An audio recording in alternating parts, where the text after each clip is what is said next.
नमस्कार। आप देख रहे हैं स्पेशल कवरेज न्यूज़ और मैं हूं आपके साथ शिव कुमार। मेरे साथ हैं वरिष्ठ पत्रकार आदरणीय मीनू जैन जी।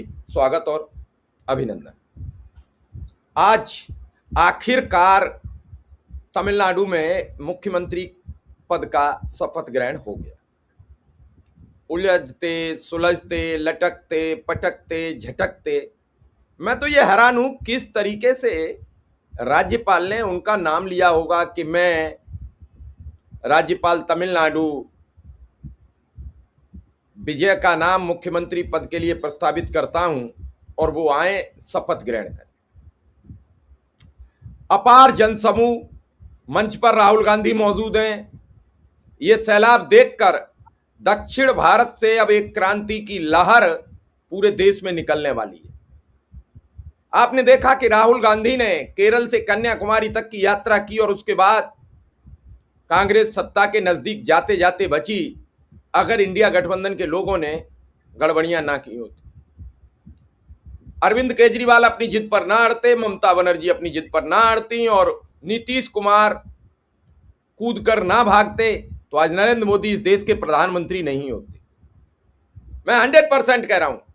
हो सकता है किसी दल को मेरी बात से कष्ट लगे कि मेरा नाम क्यों। आज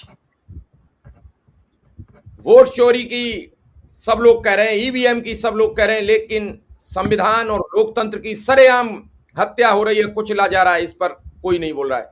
लेकिन चलिए आज तो एंजॉय किया जाए विजय थलापति की शपथ ग्रहण का। तो शुरुआत करेंगे, उसके बाद मैम जी के पास पहुंचेंगे कि ये तस्वीर देखिए जो आपके समक्ष स्क्रीन पर है, ये क्या कह रही है जब शपथ ग्रहण शुरू हुआ। जोसेफ विजय एनुम नान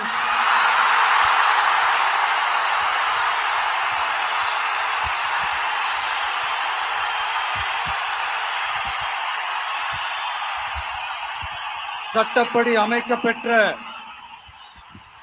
இந்திய அரசியல் அமைப்பின்பால் உண்மையான நம்பிக்கையும் மாறா பற்றும் கொண்டிருப்பேன் என்றும் இந்திய நாட்டின் ஒப்பில்லாத முழு முதல் ஆட்சியையும் ஒருமையையும் நிலை நிறுத்துவேன் என்றும் தமிழ்நாட்டு அரசின் முதலமைச்சராக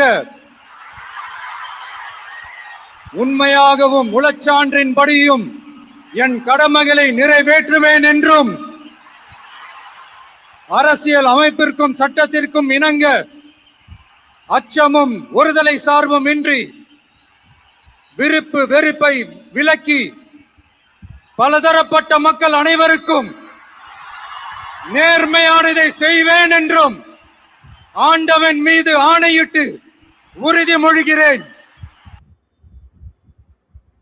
और जैसे ही बात आगे बढ़ती राज्यपाल ने इशारा दे दिया रुक जाओ, ये वक्त स्पीच का नहीं है। यहां भी नहीं माने। मैं ये इसलिए दिखाने का प्रयास किया कि दर्शक समझ सकें मसला क्या है। मीनू जी, यह शपथ ग्रहण हो चुका है, क्या है आपकी राय? इस उमड़े जन सैलाब से क्या दिल्ली वालों की छाती पर सांप लोटा होगा? हालांकि उनके प्रबल समर्थक की छाती पर तो सामने सांप क्या हाथी भी लौट रहा था। जी जी, आपने पूछा ये मसला क्या है। मसला ये है कि सबसे ज्यादा खुशी की बात और इस देश के लोकतंत्र के लिए एक राहत की बात, हमारे लिए एक उल्लास का विषय है कि देश के इस हिस्से में अभी भी सेक्युलर सोच बाकी है। लोगों ने अपना विवेक नहीं खोया है।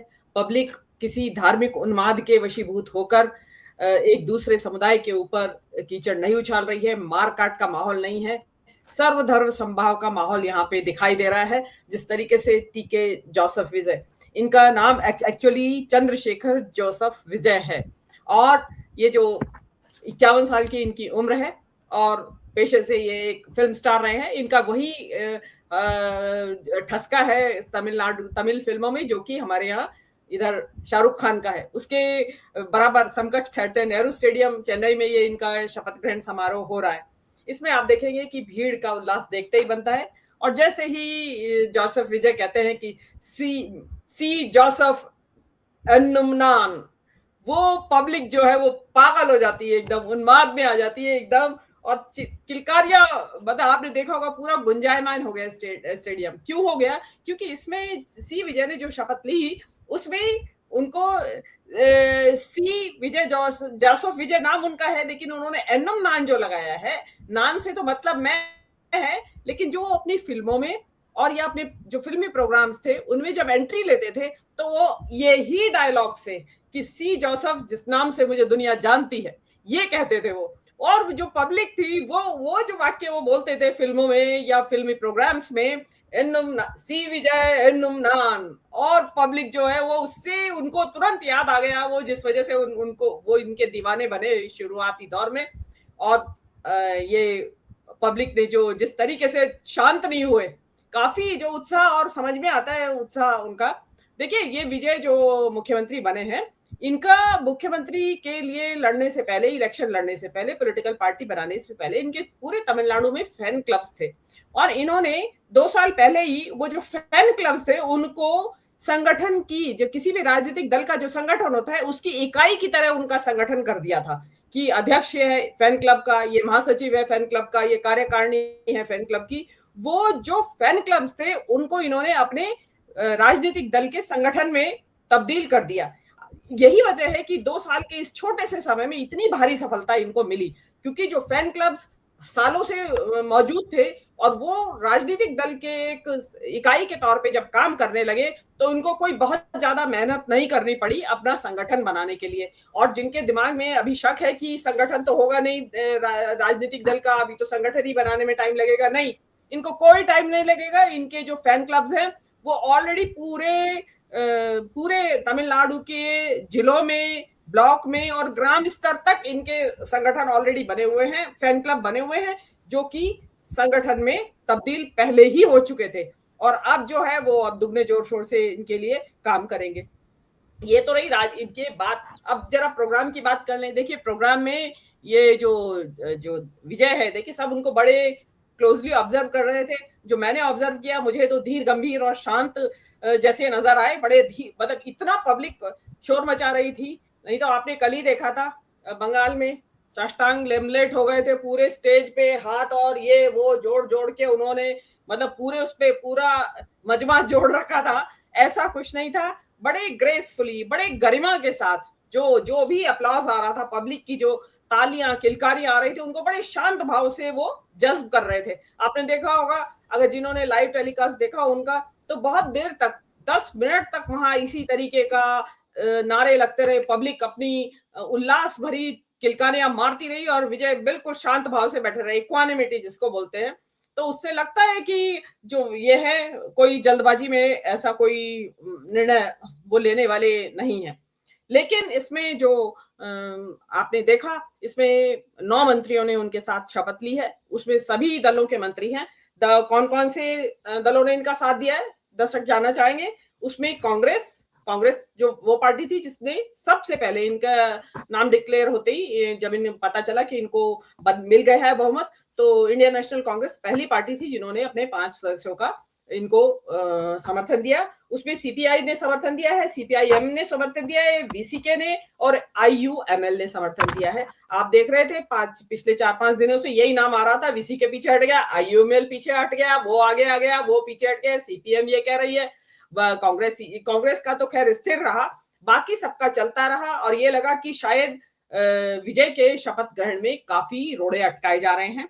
लेकिन जो कहते हैं ना कि मुद्दई लाख बुरा चाहे तो क्या होता है, वही होता है जो मंजूर खुदा होता है। तो ये जो अपने विजय है, इनके मामले में यही हुआ है कि अल्टीमेटली जो कहते हैं ना कि भाई ग्रह नक्षत्रों का जोर था, इनके पूरा जोर भर रहे थे ग्रह नक्षत्र। राज्यपाल साहब ने लाख रोड़े अटकाने की कोशिश की, लेकिन इनके ग्रह नक्षत्रों ने उन सारी बाधाओं को पार करके आज इनको मुख्यमंत्री बना दिया है। अब मुख्यमंत्री बनते ही इन्होंने बहुत सारी घोषणाएं की हैं। राज्यपाल जब चले गए उसके बाद इन्होंने एक स्पीच दी है छोटी सी, और उसमें बहुत महत्वपूर्ण घोषणाएं की हैं, और साथ ही साथ उन्होंने उस स्टेज को सचिवालय में तब्दील कर दिया और वहीं पे कुछ घोषणाओं पे हस्ताक्षर कर दिए। नहीं तो क्या होता है कि मुख्यमंत्री जाते हैं, अपना कार्यभार संभालते हैं, और जो उनकी चुनावी घोषणाएं थी उनको बताते हैं कि भाई हमने आज से इनको कानून बना दिया है, और उस पर हस्ताक्षर करते हैं आदेश पे। इन्होंने वहीं उसी स्टेज को ही, जिस स्टेज पे खड़े थे वहीं पे उसको अपने उसमें तब्दील कर दिया सचिवालय में। उन्होंने क्या घोषणाएं की 200 यूनिट बिजली फ्री, महिलाओं को फ्री बस यात्रा, और ड्रग्स के लिए ड्रग्स का जो पूरे देश के अंदर जो समस्या है वो तमिलनाडु में भी फैल रही है, तो ड्रग्स के लिए एक स्क्वाड तैयार करने की उन्होंने बात की है। और ये कहा है कि माइनॉरिटी को डरने की जरूरत नहीं है तमिलनाडु में, और कहा है मैं हूं आपकी सुरक्षा के लिए। और महिला सुरक्षा पे एक स्पेशल उन्होंने एम्फेसिस जोर दिया है, और कहा है कि सांप्रदायिक सद्भाव इस राज्य में बरकरार रहेगा जैसा कि अभी तक रहता है। और उन्होंने कहा कि मैं भी एक गरीब परिवार से आता हूं, मैंने भी गरीबी देखी है, मैंने भी भूख देखी है। मेरे पिता बहुत समय बाद संघर्ष करके असिस्टेंट डायरेक्टर तक पहुंचे, तो मैं कोई किसी शाही खानदान का बेटा नहीं हूं, मैं आप ही लोगों की तरह आम लोगों के एक ऐसे परिवार से आता हूं। और उन्होंने कहा कि सेक्युलर सोशल जस्टिस, धर्मनिरपेक्ष और सामाजिक न्याय का एक नया युग अब शुरू होगा। देखिए, इसमें धर्मनिरपेक्षता और सामाजिक न्याय का युग तो डीएमके के समय में भी और एआईएडीएमके के समय में भी रहा, लेकिन आज क्योंकि इस धर्मनिरपेक्ष स्वरूप पर, देश के और राज्यों के धर्मनिरपेक्ष स्वरूप और सामाजिक न्याय की जो अवधारणा है, जो आइडिया ऑफ इंडिया है, वो खतरे में है। इसके लिए टीके विजय को दोबारा से उसकी घोषणा करनी पड़ी, जबकि तमिलनाडु में ऐसा सामाजिक न्याय को लेके या धर्मनिरपेक्षता को लेके कोई ऐसा खतरा नहीं है। लेकिन बतौर मुख्यमंत्री उन्होंने जतलाया कि जो इसमें चला आ रहा है वही उसको वो चलाते रहेंगे। झूठे वादे उन्होंने कहा मैं नहीं करूंगा, और जो वादा मैं पूरा नहीं कर सकता उसके लिए मैं हाँ नहीं भरूंगा। और इसके अलावा उन्होंने एक जो इंपॉर्टेंट बात कही है वो जानने लायक है। उन्होंने कहा है कि तमिलनाडु का खजाना खाली है और आर्थिक स्थिति ठीक नहीं है, उसके ऊपर जल्द ही एक व्हाइट पेपर, श्वेत पत्र जारी किया जाएगा। अब इन्होंने कहा तो है कि श्वेत पत्र जारी किया जाएगा, अब इसके लिए उनके पास क्या योजनाएं हैं और आगे वो क्या करेंगे ये आने वाला समय बताएगा। अभी देखिए, ये जो खुशी है, उल्लास का माहौल है, जो पब्लिक इतने उत्साह जिसको कहते हैं ना कि एक्सिलरेशन, जबरदस्त उत्साह है, देखने को आया है। लेकिन अब उत्साह के बाद अब ये काम पे लगने का समय है। आप देखिए, इसमें जो उनकी शुरुआती बातचीत से लगा है कि सामाजिक न्याय की बात रहेगी, जो हम पहले भी कहते आए हैं कि टीके विजय जोसेफ अपने पूर्ववर्ती डीएमके के स्टालिन से विचारधारा के स्तर पे बहुत अलग नहीं है, लगभग वैसी विचारधारा है, बस अंतर ज्यादा इतना आया है कि इनके साथ तमिलनाडु के युवाओं का अपार जन समर्थन है। और देखने से लगता है कि जो अगर चुनाव दोबारा से हो जाए 6-8 महीने बाद, तो ये तो 200 सीटें लाएंगे टीके विजय। बहुत जबरदस्त उत्साह है, और जिस धीरता के साथ, जिस धैर्य के साथ, जिस गंभीरता के साथ, धीर गांभीर्य जो इनके झलक रहा है, मैं उम्मीद करती हूँ अपने तौर पे कि वही इनकी करनी में भी सामने आएगा, कि दिखाई देगा। क्योंकि अब जो ये है जश्न मनाने का, शोर का, या इनका जो फिल्मी ऑरा है, जो एक आभा मंडल है इनका फिल्म स्टार का, उससे आगे निकल के, जैसे इनके राज्य में तमिलनाडु में तो काफी लंबी परंपरा रही है फिल्म स्टार्स की, और सक्सेसफुल फिल्म स्टार रहे, जयललिता है, उससे पहले एमजी रामचंद्रन रहे, दोनों मुख्यमंत्री रहे, और करुणानिधि भी फिल्मी दुनिया से ही थे। उससे पहले अन्नादुरई भी फिल्मी दुनिया से थे, फिल्मों के राइटर थे, वो डायलॉग वगैरह लिखते थे। तो फिल्म से जुड़े लोगों ने यहाँ पे इसको तमिलनाडु के निर्माण में, तमिलनाडु के विकास में, प्रोग्रेस में, तब फिल्म से बैकग्राउंड से आए मुख्यमंत्रियों का एक लंबा इतिहास रहा है। और इसमें यहाँ पे एक चीज और रही है कि तमिलनाडु में एक महत्वपूर्ण बात है जो दर्शकों के लिए नई होगी शायद। अब हम कहेंगे कि इतना जोर क्यों है फिल्मों के ऊपर, फिल्मी लोगों के आने में, राजनीति में आते हैं और मुख्यमंत्री बन जाते हैं। देखिए, जब से ये द्रविड़ राजनीति अस्तित्व में आई, वहां पे जब से चर्चे शुरू हुए, तो 40 के दशक के बाद से जो ये द्रविड़ पार्टियां थी, इन्होंने फिल्में बनानी शुरू की, और फिल्मों में अपने जो द्रविड़ कशगम का जो मैसेज था वो फिल्मों के जरिए देना शुरू किया, क्योंकि फिल्में एक बड़ी सशक्त माध्यम थी, और तमिलनाडु में तो बहुत पुराना इतिहास है फिल्म का।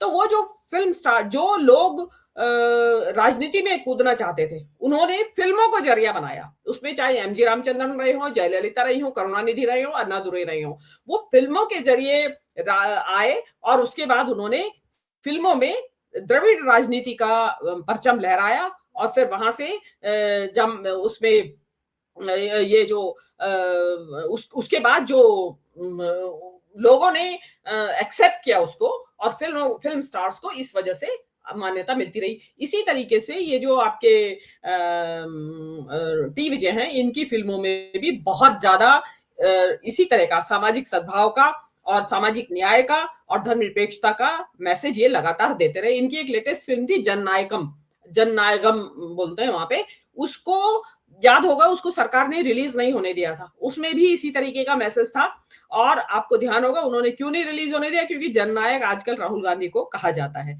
उस फिल्म में ये टी विजय जो है जननायक का रोल अदा कर रहे हैं। तो सरकार कतई नहीं चाहती थी कि ऐसी फिल्म आए और उसमें जननायक नाम एक तो पॉपुलर हो जाए तमिलनाडु में, और एक ये इनको जननायक की छवि जो है वो मिले। तो जो फिल्म रोकी गई उससे कोई फर्क नहीं पड़ा, लेकिन फिल्म रोकने के जो बाद क्या हुआ उस पे आप देखिए कि जितने जोर से आपने फिल्म रोकी उतनी उससे दुगने जोर से वो उभर के सामने आए और वास्तव में आज आपके सामने एक जननायक खड़ा हुआ है।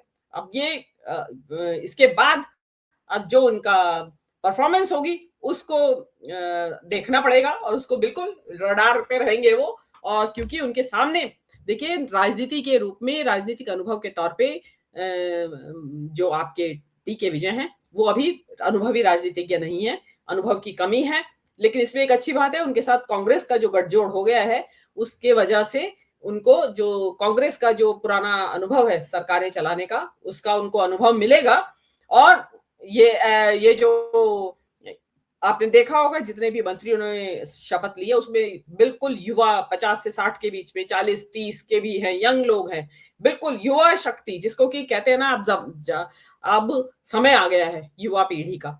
और क्योंकि जो आपके ये टी विजय है इनको जिताने में युवाओं का बहुत बड़ा योगदान है। इनके चुनाव को इंस्टाग्राम का चुनाव भी कहा जाता है, क्योंकि विजय ने चुनावी रैलियां नहीं की, बहुत नाम मात्र के लिए 2-4 चुनावी रैलियां की, बहुत ज्यादा इन्होंने सड़कों पे ऐसा घूमे नहीं, केवल इंस्टाग्राम और सोशल मीडिया उसके जरिए इनका सारा प्रचार हुआ। क्योंकि आज की युवा पीढ़ी इंस्टाग्राम और सोशल मीडिया के जो प्लेटफॉर्म्स हैं उनके जरिए ही अपनी बात करती है, कहती भी है और बात को सुनती भी है, और वहां से ये सारा इनका प्रचार प्रसार हुआ। बाकी इनकी फिल्म की बैकग्राउंड थी उसके साथ लाए, उसमें इन्होंने बहुत अच्छा किया कि जो तड़का था उसमें सामाजिक न्याय का तड़का लगाया, धर्मनिरपेक्षता का तड़का लगाया, और जिसकी आज जरूरत है, जो इस देश में सबसे बड़ी तो जरूरत धर्मनिरपेक्षता की है, सांप्रदायिक सद्भाव की है, उसका एक प्रतीक के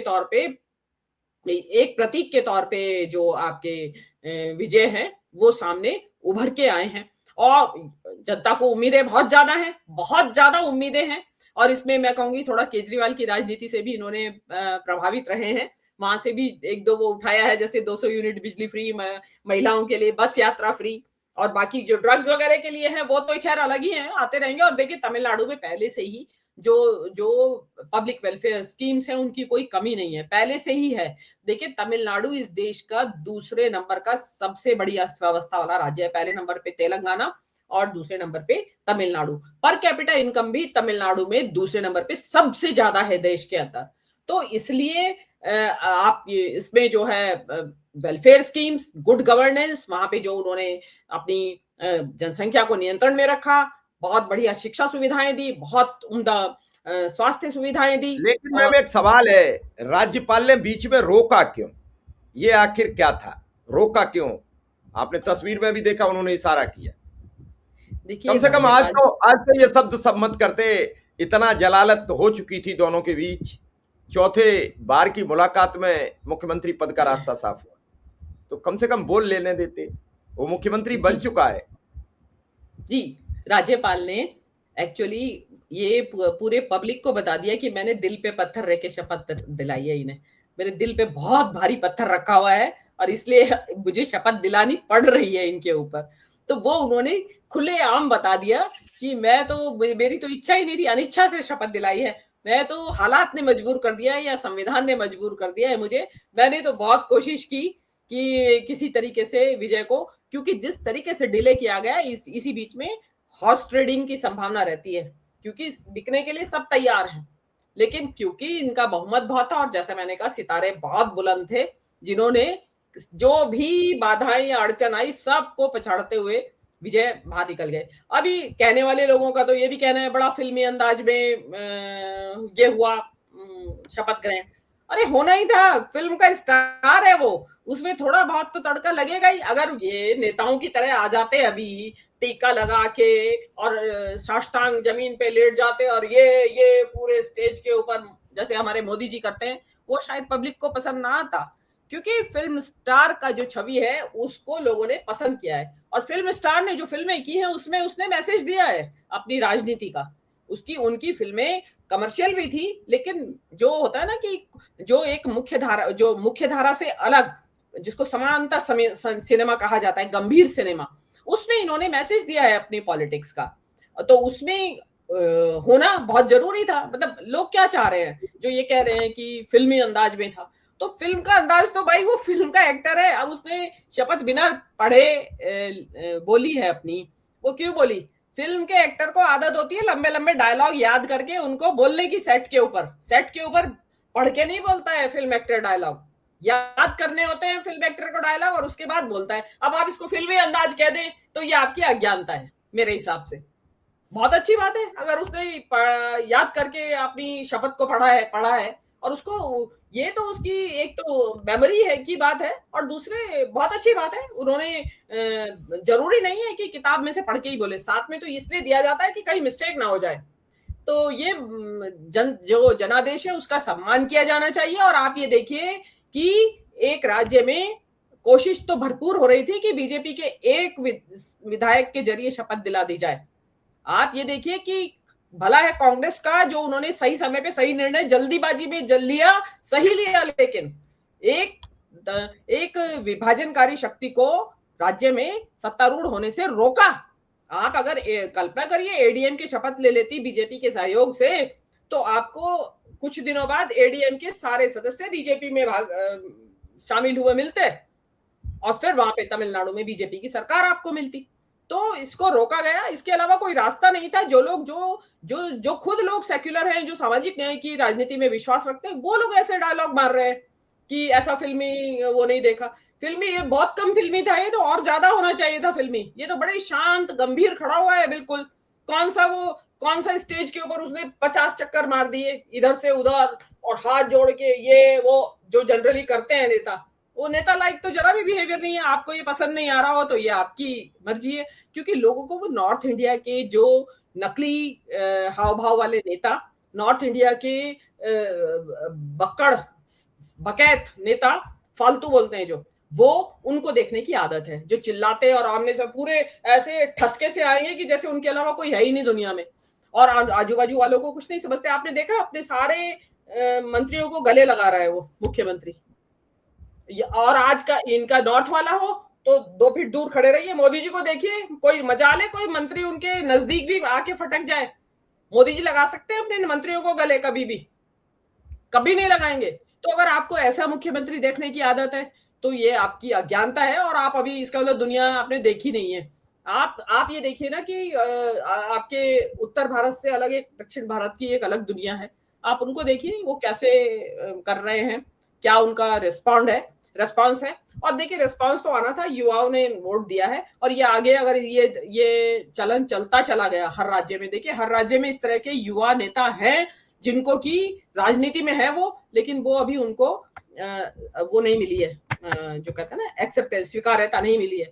अब आगे जो चुनाव होंगे आप देखिएगा, इस तरह के जो अंडरडॉग्स हैं वो बहुत सारे नेता क्षितिज पे आएंगे, युवा शक्ति उनको आगे लाएगी। तो आप को कह के ये इसको डिसमिस नहीं कर सकते कि फिल्मी था। इट्स नॉट अ फिल्मी काइंड ऑफ थिंग। और जो वो तो उसने तो फिल्म का अपना जरा भी रुतबा या जलवा दिखाया ही नहीं। फिल्म का जलवा कहाँ, जुल्फे झटकता हुआ ऐसे आता यूं करके, तो कह सकते थे आप कि वो जो है देवानंद की तरह आता ना, गाता रहे मेरा दिल, गाता हुआ ऐसे रुमाल हिलाते हुए आता स्टेज पे, तो कह सकते थे आप फिल्मी अंदाज का है। ये तो बिल्कुल सिंपल तरीके से बेचारा शांत खड़ा था। तो ये unnecessarily let us wait and watch, इंतजार करिए कि जो कहा है उसको कितना करके दिखाते हैं, क्योंकि कहा राह में कांटे बहुत हैं। राज्यपाल महोदय का जो रवैया है उससे पता चलता है कि वो हरचंद कोशिश करेंगे कि इनको ये असफल हो जाए।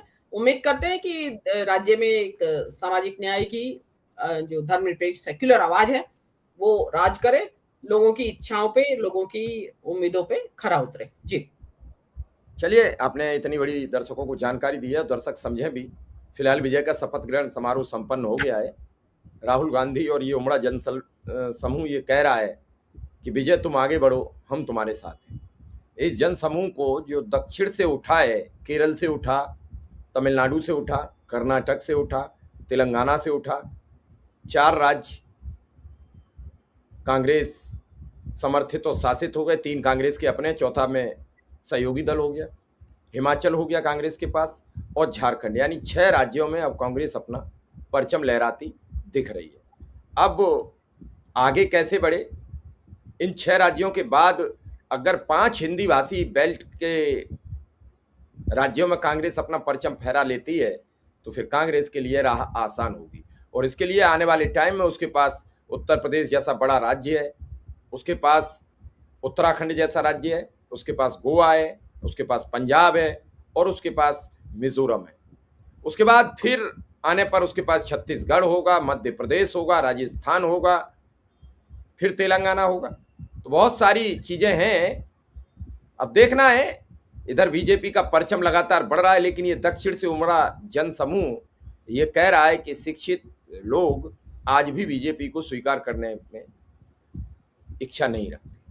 कुल मिला के ये। और दूसरी बात यह है कि तमिलनाडु से ज़्यादा धार्मिक प्रदेश और कोई हो नहीं सकता, जहाँ घर घर मंदिर हों, सुबह शाम पूजा की घंटियाँ घनघनाती हों। वहाँ द्रविड़ राजनीति का भी समापन की ओर फिलहाल चल पड़ा है। आगे जब आएगा तो किसी भी सभ्यता का समापन नहीं होता है, कभी भी सभ्यता उठती है, गिरती है। अगले चुनाव में क्या होगा ये आने वाला वक्त बताएगा। लेकिन राहुल गांधी ने आज एक सही निर्णय लेते हुए एक नए राज्य में भी अपनी एक नई पार्टी के साथ नई उम्मीद जताई है। ये उम्मीद कितना खरा उतरेगी ये तो आने वाला वक्त बताएगा। आपने समय दिया इसके लिए बहुत बहुत आभार, बहुत बहुत धन्यवाद।